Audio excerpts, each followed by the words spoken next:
आमंत्रित करूंगा प्रदेश सचिव हमारे समारोह सिंह मरावी जी। उनके लिए टॉपिक है अपनी रूढ़ी प्रथा और सामाजिक परंपरा के बारे में। अपनी 10 मिनट का समय में आप ठोस शब्दों का समाज के बीच में रखें ताकि आपके शब्दों से समाज ओतप्रोत हो और उसका अपने जीवन में अमल कर सके। शायद समारोह सिंह मरावी जी।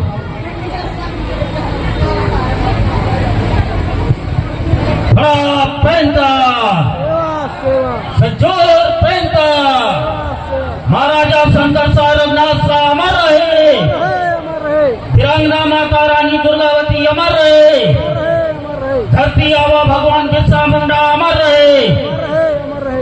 साथियों,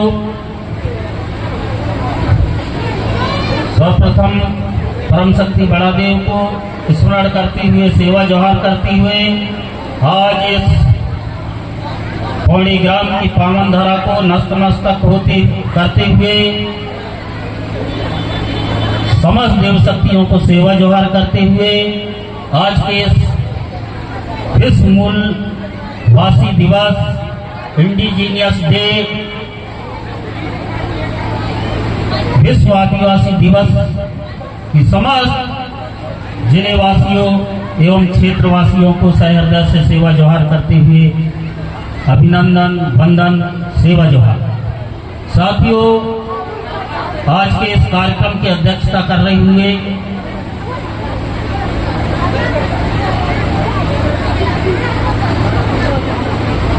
सम्माननीय भगत सिंह वरकड़े जी और हमारे बीच में हमारे वरिष्ठ समाजसेवी,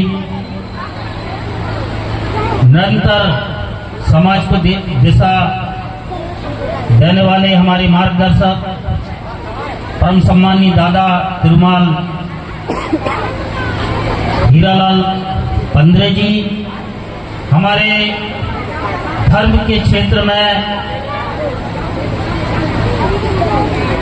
देवी देवताओं को निरंतर उनकी सेवा में अर्पित हमारे जिले के भूमक संघ के जिलाध्यक्ष गुरुजी जालम उइके जी, और संगीत के क्षेत्र में देवी देवता एवं साहित्य व्याख्यान करने वाले हमारे सुपरस्टार भाई, गीत संगीत के सुपरस्टार भाई सुभाष वरकड़े जी, मंच में हमारे असीम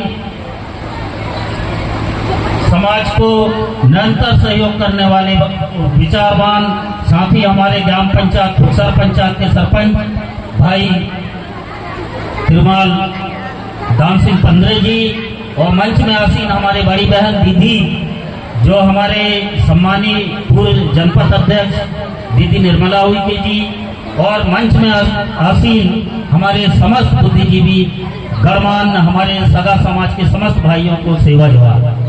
साथियों, आज का ये दिन नेशनल इंडिजीनियस डे के रूप में हम क्यों मनाते हैं?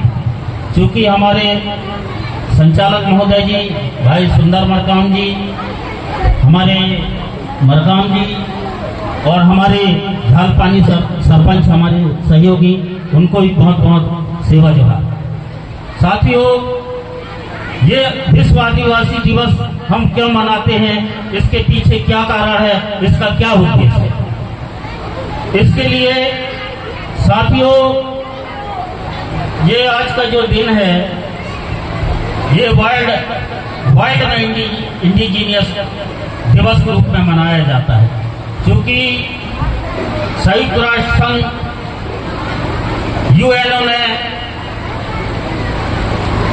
देखा कि विश्व में जितने भी मूल निवासी समाज है, विश्व में जितने भी जनजाति समाज है, उनकी दशा और दिशा को देखते हुए और हमारी संस्कृति, हमारे धर्म, हमारी भाषा, हमारी रीति रिवाज, हमारी परंपराओं को जीवित रखने के लिए ये जो दिन हमें मिला है, इसलिए हम आज के दिन में वर्ल्ड के अनेक जगहों पे ये इंडिजिनियस डे मनाया जाता है। उसके पीछे साथियों यदि हम देखें, चूंकि हम अपने देश के अंदर या हमारे क्षेत्र के अंदर भी अगर हम झांकें तो हमें निश्चित है कि हमारी जो भाषा है, हमारी जो गोंडी भाषा है, वो लुप्त की कगार की ओर रहा और है भी। चूंकि हम लोग या हमारे कहें हमारी बहुत बड़ी कमियां हैं जो हम अपनी भाषा को अपने बच्चों तक नहीं पहुंचा पा रहे, हमारे समाज तक नहीं पहुंचा पा रहे। उसके भी अगर कोई ना कोई जिम्मेदारी है तो हमारे स्वयं के ऊपर है। इसलिए मैं चाहता हूं कि जो भी थोड़ा बहुत बचा है अपनी भाषा, उसको निरंतर हम आगे बढ़ाएं, जन जन तक पहुंचाएं, हमारे लोगों तक पहुंचाएं, जिससे हमारी भाषा जीवित रह सके। फिर आता है साथियों हमारी भाषा के बाद हमारी धर्म।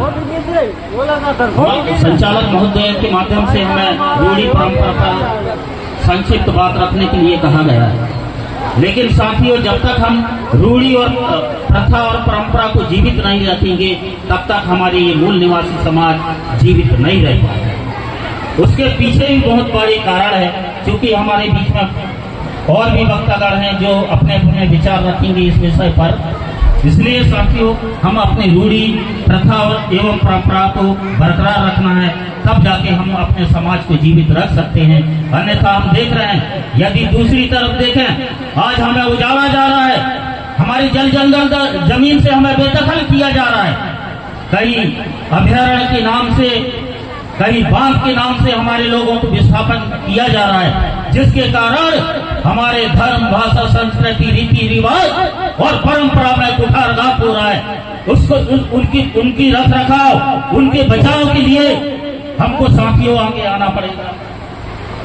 साथियों इसके भी जिम्मेदार हम हैं, क्योंकि ये ट्राइबल एरिया है, फिर ट्राइबल शेड्यूल, यहाँ लोग ज्यादातर निवास करते हैं। क्योंकि यहाँ रिजर्वेशन है, रिजर्वेशन में भी हमारे लोग जाते हैं, चाहे हमारे छोटे से महापंचायत में, चाहे ग्राम पंचायत में हो, जनपद स्तर में हो, जिला पंचायत स्तर में हो, विधानसभा में भी हमारे लोग रहते हैं। इसके बाद भी हमारे दशा और दुर्दशा, हम पलायन के लिए मजबूर हैं, अभयारण्य से हमारे लोग विस्थापन हो रहे हैं। उसके पीछे भी यदि कोई ना कोई उसके वो भी है, तो जिनको हम यहाँ प्रतिनिधि बना के भेजाते हैं, वो भी आज तक हम सुनते हैं सदन में एक भी शब्द हमारे विषय में नहीं बोल पा रहे हैं। यदि हम देखें आज वर्गीकरण की बात हो, यदि हम अभी कटोरा पे कटोरा आप लोग कहानी सुनते होंगे ना, यदि जो हमें आरक्षण मिला है उसमें भी भेदभाव की नीति चल रहा है सुप्रीम कोर्ट के माध्यम से। यदि समय रहते हुए हम लोग नहीं जाग पाएंगे तो निश्चित ही इसी प्रकार से हम फुटबॉल बनते जाएंगे।